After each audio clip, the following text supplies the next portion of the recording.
Hai, kami kelompok 6 akan membahas topik mutasi, yaitu penyakit anemia sel sabit. Apa itu mutasi?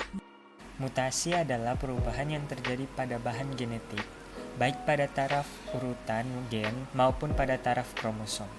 Mutasi pada tingkat kromosom disebut aberasi. Mutasi pada gen dapat mengarah pada munculnya alel baru dan menjadi dasar bagi kalangan pendukung evolusi mengenai munculnya variasi-variasi baru pada spesies. Definisi anemia sel sabit. Anemia sel sabit adalah anemia akibat kelainan genetik, yaitu ketika bentuk sel darah merah tidak normal, sehingga mengganggu fungsinya untuk membawa darah yang kaya oksigen ke seluruh tubuh. Pada keadaan normal, bentuk sel darah merah adalah bundar dan lentur, sehingga dapat dengan mudah bergerak dalam pembuluh darah. Pada anemia sel sabit, sel darah merah berbentuk seperti sabit yang kaku dan mudah menempel pada pembuluh darah kecil. Akibatnya, aliran darah yang mengandung hemoglobin pembawa oksigen menjadi terganggu atau terhambat. Gejala atau ciri-ciri penderita anemia sel sabit. Pertumbuhan anak-anak yang mengidap anemia sel sabit dapat terhambat karena tubuh kekurangan sel darah merah sehat yang membawa nutrisi dan oksigen. Timbul sejak usia 4 bulan dan umumnya terlihat pada usia 6 bulan. Gejala umum yang dialami pengidap diantaranya pusing, pucat, jantung berdebar, terasa mau pingsan, lemas, serta mudah lelah. Pada anak-anak, gejala dapat ditandai dengan pembesaran organ limpa. Munculnya rasa nyeri akibat krisis sel sabit. Sebagai gejala lain, rasa nyeri timbul karena sel darah merah yang berbentuk sabit menempel pada pembuluh darah dan menghambat aliran darah saat melalui pembuluh darah kecil di dada, perut, sendi, maupun tulang.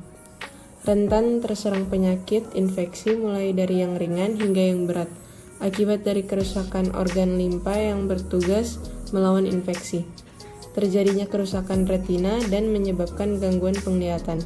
Hal ini dikarenakan aliran darah terhambat di dalam mata. Penyebab terjadinya anemia sel sabit. Anemia sel sabit bukanlah penyakit menular. Kondisi ini disebabkan mutasi gen yang diturunkan dari kedua orang tua, harus keduanya, atau disebut resesif autosomal. Pada anak yang mewarisi mutasi gen hanya dari salah satu orang tua saja, akan menjadi pembawa penyakit anemia sel sabit dan tidak menunjukkan gejala apapun. Mutasi gen yang terjadi pada pengidap anemia menimbulkan berbagai gangguan pada tubuh. Hal tersebut terjadi karena produksi sel darah merah berbentuk tidak normal. Pengobatan anemia sel sabit. Yang pertama ada transplantasi sum-sum tulang. Satu-satunya metode pengobatan yang bisa menyembuhkan kondisi ini sampai tuntas hanyalah melalui transplantasi sum-sum tulang. Melalui metode ini, sum-sum tulang penderita akan diganti dengan sum-sum tulang yang baru yang dapat menghasilkan sel darah merah yang sehat. Namun metode ini berisiko menimbulkan perlawanan dari tubuh terhadap sel hasil transplantasi, yang justru dapat menyerang sel lain dalam tubuh. Yang kedua, mengatasi krisis sel sabit. Penanganan untuk mengatasi krisis sel sabit yang utama adalah dengan menghindari faktor pemicunya. Beberapa upaya untuk mencegah pemicunya adalah dengan minum banyak cairan untuk menghindari dehidrasi, mengenakan pakaian yang cukup hangat agar tidak kedinginan, menghindari perubahan suhu secara tiba-tiba, tidak berolahraga berat, menghindari alkohol dan merokok, serta usahakan tetap tenang dan tidak stres. Untuk meredakan rasa nyeri ketika terjadi krisis sel sabit, antara lain dengan mengompres bagian yang sakit dengan handuk hangat, mengalihkan pikiran dari rasa sakit, misalnya menonton film atau membaca buku, minum banyak cairan untuk memperlancar aliran darah yang tersumbat, mengonsumsi obat pereda nyeri yang dijual bebas di apotek seperti paracetamol. Yang terakhir, mengatasi anemia.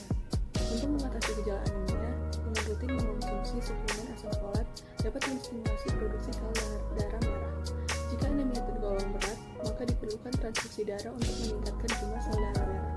Mengatasi pertumbuhan yang terhambat untuk penderita anemia sel sabit usia remaja yang mengalami keterlambatan pubertas akan diberikan terapi hormon. Pencegahan infeksi. Untuk mencegah risiko infeksi, pasien anemia sel sabit terutama anak-anak agar divaksinasi. Sedangkan bagi pasien dewasa yang sudah diangkat limpahnya, maka dianjurkan mengkonsumsi penisilin seumur hidup.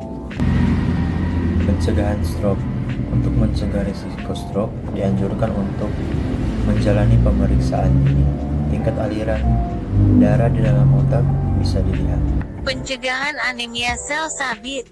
Hingga kini adanya sel sabit belum bisa dicegah karena anemia sel sabit disebabkan oleh faktor mutasi pada genetik. Namun penderita anemia sel sabit dapat menurunkan gen terjadinya penyakit tersebut pada anaknya. Oleh karena itu, jika penderita anemia sel sabit hendak memiliki anak, sebaiknya lakukan konseling genetika dahulu dengan dokter untuk membicarakan kemungkinan anak mengalami penyakit yang sama.